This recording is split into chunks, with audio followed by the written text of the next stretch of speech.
Respectez le foyer de votre frère ou de votre sœur. La fratrie, c'est une bénédiction. C'est une bénédiction. Si Dieu vous a accordé la grâce d'avoir des frères et des sœurs, et surtout si ça se passe bien, c'est vraiment une bénédiction. Cependant, Dieu a dit que l'homme quittera son père et sa mère et s'attachera à sa femme. Dans Genèse 2, verset 24, également Éphésiens 5, verset 31. Les frères et les sœurs des mariés ne sont pas exempts de ce principe. Plus précisément, le cordon ombilical que doit couper l'homme pour s'attacher à sa femme ne concerne pas seulement son papa ou sa maman, mais cela concerne aussi ses frères et sœurs qui ont le devoir de laisser leur frère marié ou leur sœur mariée s'attacher à son conjoint. Le mari et la femme ont à leur tour la responsabilité de laisser chacun à sa place. C'est-à-dire que votre sœur, ce n'est pas votre épouse. C'est avec votre femme que vous faites une seule chair et non avec votre sœur. Tout comme c'est avec son mari et non avec son frère qu'une femme fera une seule chair. L'esprit d'inceste n'opère pas seulement quand il y a eu des rapports sexuels au sens physique du terme entre personnes d'une même famille naturelle. Mais il se manifeste aussi lorsque dans notre cœur, cet ordre n'est pas établi, cet ordre n'est pas clair. On confond le mari, on le met à la place du frère, le frère, on le met à la place du mari. Certaines personnes, même déjà mariées, traitent leurs frères et leurs sœurs comme si c'était eux leurs conjoints. Mais cela constitue un frein dans votre relation avec Dieu, car vous n'honorez pas votre mariage. L'alliance de mariage, c'est un symbole de l'alliance entre Christ qui est l'époux et l'Église qui est l'épouse. Dès lors, si même votre frère ou votre sœur prenait plus de place que Dieu dans votre cœur, vous êtes dans l'idolâtrie et vous commettez un péché dont il faut se repentir. Dieu est tellement intransigeant sur ce point qu'il avait même exigé à Israël de n'épargner même pas leurs frères ou leurs sœurs si ces derniers les incitaient à se détourner de Dieu pour se tourner vers d'autres divinités. Nous lisons par exemple dans le livre de Deutéronome au chapitre 7, chapitre 13, verset 7 au verset 9. Si ton frère, le fils de ta mère, ou ton fils, ou ta fille, ou la femme qui repose sur ta poitrine, ou encore ton ami que tu aimes comme toi-même, t'incite secrètement à aller servir d'autres dieux, des dieux que ni toi, ni tes ancêtres n'avaient connus, pris parmi les dieux des peuples qui vous entourent, qu'ils soient près ou loin de toi, d'une extrémité de la terre à l'autre, tu ne te montreras pas d'accord avec lui et tu ne l'écouteras pas. Ton regard sera sans pitié envers lui. Tu ne l'épargneras pas et tu ne le couvriras pas. Aujourd'hui, c'est un appel à ne pas être dans la complaisance avec le péché d'idolâtrie. C'est un appel à ne pas être dans la complaisance avec le péché d'idolâtrie, même lorsque ce péché d'idolâtrie passe par votre propre frère ou votre propre sœur. Donc, apprenons à être fermes avec nos frères et nos sœurs en leur faisant bien comprendre, avec l'aide du Saint-Esprit bien sûr, que Dieu passera toujours avant eux et qu'il vaut mieux le craindre lui que de craindre de les perdre. L'amour de Dieu vaut mieux que l'amour d'un frère ou d'une sœur. Proverbe 29, verset 25. Il est dangereux d'avoir peur des hommes, mais celui qui se confie dans le Seigneur est en sécurité.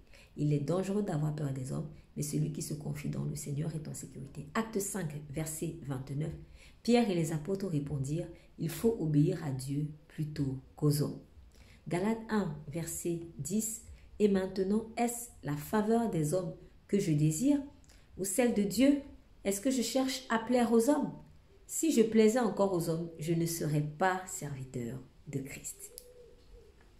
De même, si votre frère ou votre sœur supplante votre conjoint dans votre propre foyer, ce n'est pas normal. Vous vous exposez au diable en laissant faire. Seul Satan peut se satisfaire de ce genre de situation, mais pas Dieu. En tant que beau-frère et belle-sœur, il nous revient d'honorer le foyer de ceux qui nous sont proches, si vraiment nous les aimons. Il en va de la santé de notre propre foyer ou de notre futur foyer si nous ne sommes pas encore mariés. Certains ne voient pas la bénédiction du mariage parce qu'ils ont osé maudire, par exemple par la médisance, le foyer de leur frère ou le foyer de leur sœur. Pour d'autres qui sont déjà mariés, ils ouvrent à cause de ce comportement des portes à l'ennemi. Vous ne pouvez pas être épanoui en vous mêlant toujours des affaires conjugales d'autrui, même si c'est votre frère ou votre sœur. 1 Pierre 4, verset 15.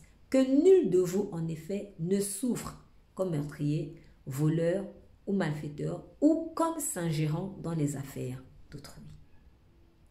Soyez plutôt un instrument de bénédiction pour le foyer de votre proche, surtout si vous êtes déjà enfant de Dieu.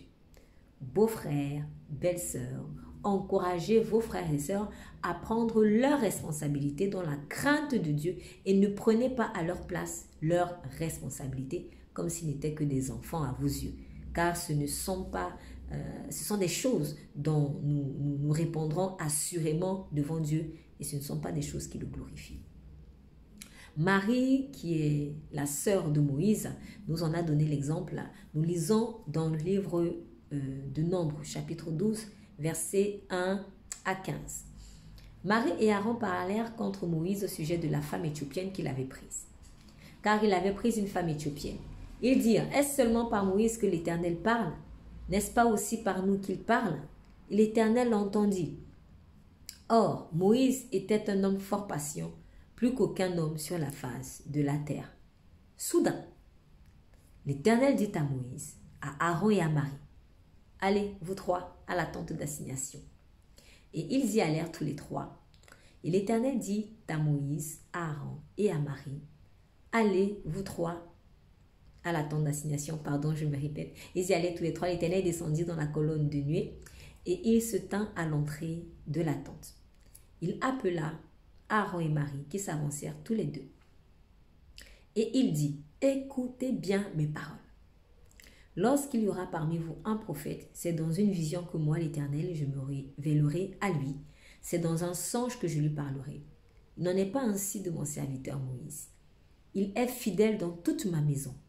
Je lui parle bouche à bouche, je me révèle à lui sans énigme, et il voit la représentation de l'Éternel.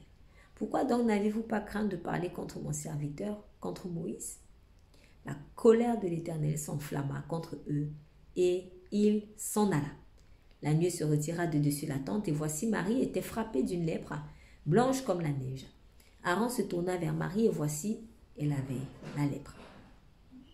Alors Aaron dit à Moïse, de grâce mon Seigneur, ne nous fais pas porter la peine du péché que nous avons commis en insensé et dont nous nous sommes rendus coupables.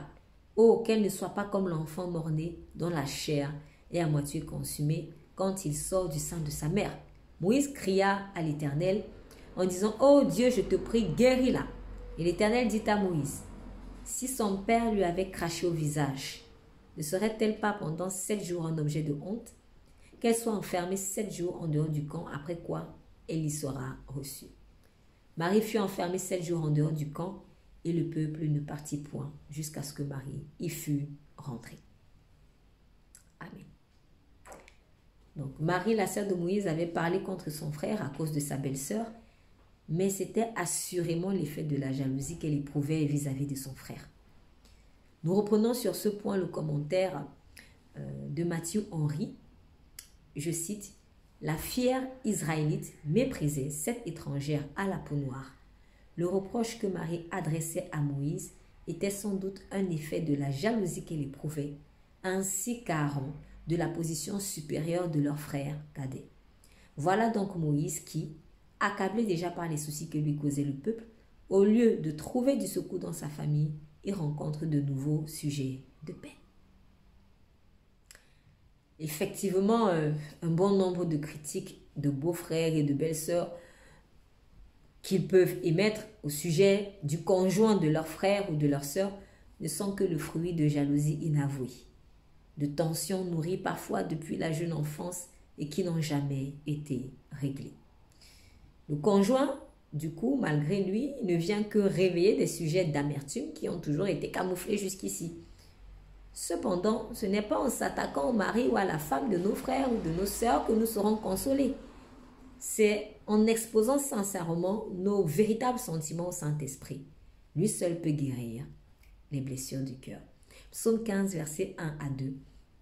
Ô Éternel, qui séjournera dans ta tente, qui demeurera sur ta montagne sainte, celui qui marche dans l'intégrité, qui pratique la justice et qui dit la vérité selon son cœur. Bien-aimés de Dieu, en tant que belle-sœur ou beau-frère, ne gardez rien comme tabou. Et si vous avez des sujets de discorde avec votre frère ou avec votre sœur, ne faites pas de son conjoint un bouc émissaire. Déposez simplement votre mal-être devant Dieu et sa joie remplacera la douleur. Et le Saint-Esprit vous montrera une voie d'honneur pour régler l'éventuel différend sans que vous ayez à déshonorer le foyer conjugal d'autrui. L'ordre de respecter le mariage de votre frère ou de votre sœur est pour tous, vous y compris. Par crainte de Dieu, soumettons-nous. Hébreux 13, verset 4, nous lisons « Que le mariage soit honoré de tous. » Que le mariage soit honoré de tous. Et le lit conjugal exempt de souillure, car Dieu jugera les impudiques et les adultères. Nous prions. Seigneur Jésus, apprends-moi à honorer le mariage de mon frère ou de ma sœur. Pardon pour toutes les fois où j'ai parlé contre mon beau-frère ou ma belle-sœur. Je bénis son foyer en ton nom. Merci de me restaurer de toute blessure intérieure qui m'aurait conduit à mal agir. Amen. C'est le pasteur Estelle Djengue pour l'Église Jésus-Christ, Roi des Nations. Vous êtes bénis.